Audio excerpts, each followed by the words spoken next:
আসসালামু আলাইকুম। হ্যালো দর্শক, আবার একটা ভিডিও নিয়ে আপনাদের সামনে হাজির হলাম। আমরা যারা ডেয়ারি খামার করি তারা বেশিরভাগ কিভাবে লোকসানে পড়ে।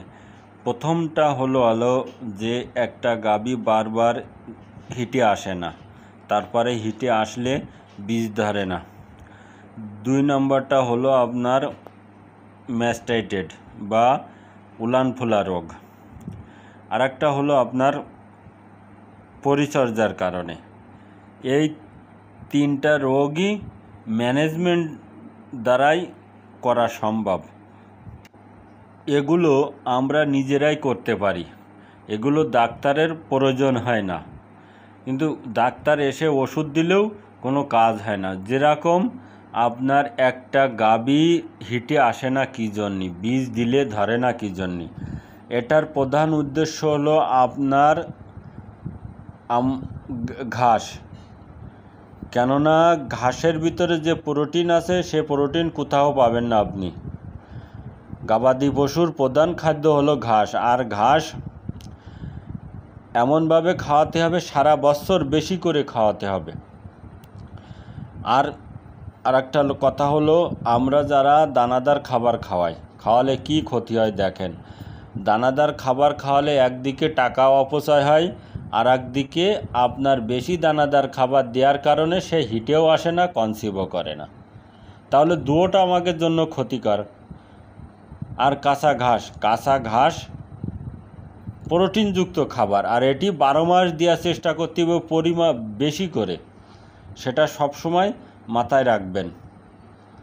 এবার আপনার আরেকটা কথা হলো যে এই যে ম্যানেজমেন্টের কারণে আমাদের যারা ম্যানেজমেন্ট করি, আমরা যারা খামার পরিচালনা করি, আসলে এগুলো সব খাদ্যের উপরে নির্ভর করে। আর ম্যানেজমেন্টের ভিতরে যেরকম পরিচর্যা, সব কিছু খাবার দাবার এসবগুলো দেখাশুনো করতেই হবে আমাদেরকে। এখন আসা যাক ম্যাস্টাইটেড। একটা গরুর ম্যাস্টাইটেড কী জন্যে হয়, সেটা হলো আমার আপনার জন্য হয়ে থাকে। কারণ আমরা যদি ভালোভাবে গাভীর পরিচর্যা না রাখি তাহলে ম্যাস্টাইটেড হতেই পারে। ম্যাস্টাইটেড হবে না এমন কোনো আছে, সেটা হলো আপনার গাভীর দুধ দহন করার সাথে সাথে যাতে শুয়ে না পড়ে, সঙ্গে সঙ্গে তার কিছু খাবার দিতে হবে। কমসে কম 1 ঘন্টা বা পৌনে 1 ঘন্টা তাকে দাঁড়িয়ে রাখতে হবে। অনেকে আছেন পরিচর্যা করেন না, গোবরে পরে শুয়ে থাকে, ওইভাবে দুধ পড়তে থাকে চাপে। তারপরে দেখুন দুধ যখন চাপে পড়ে তখন ওই ছিদ্র দিয়ে ময়লা ঢোকে বা জীবাণু ঢোকার পরে আপনার ম্যাস্টাইটেড হয়। আর ম্যাস্টাইটেড যদি একটা গরুর হয় তাহলে ওই গাভী আর কোনো দিন সেই পর্যায়ে দুধ চলে আসে না, যতই আপনি চেষ্টা করেন না কেন। এই দেখুন আমার প্রত্যেক দিনের কাঁচা ঘাস, এটা আমি কেটে নিয়ে আসি, এটা গাভীদের খাওয়ানোর জন্য। কারণ আমার লক্ষ্য হলো আমি কাঁচা ঘাস দিয়ে খামার করব, কোনো দানাদার খাবার দিয়ে নয়। এটা সবসময় আমাদের মতো প্রান্তিক খামারি যারা আছে তাদের অবশ্যই মাথায় রাখতে হবে।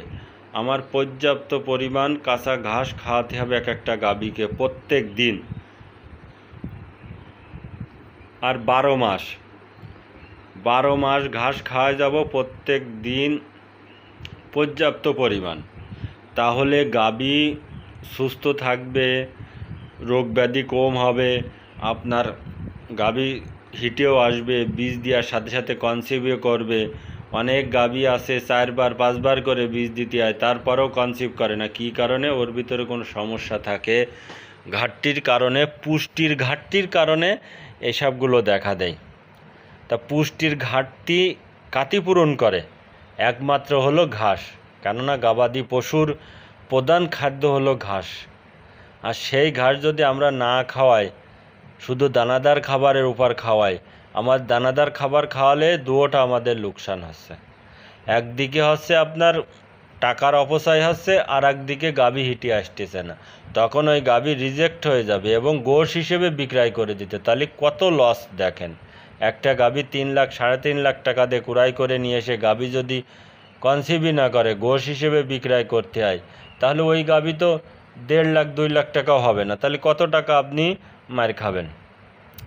এই জন্য বলবো সব সময় আমরা যারা প্রান্তিক খামারি বা অন্যজনও খামারিরা আছেন, সবসময় কাঁচা ঘাস খাওয়ানোর চেষ্টা করবেন। কাঁচা ঘাসের উপর নির্ভর করবেন, দানাদারের উপর নয়। আমার এই ভিডিও ভালো লাগলে অবশ্যই সাবস্ক্রাইব করবেন। খুদা হাফেজ।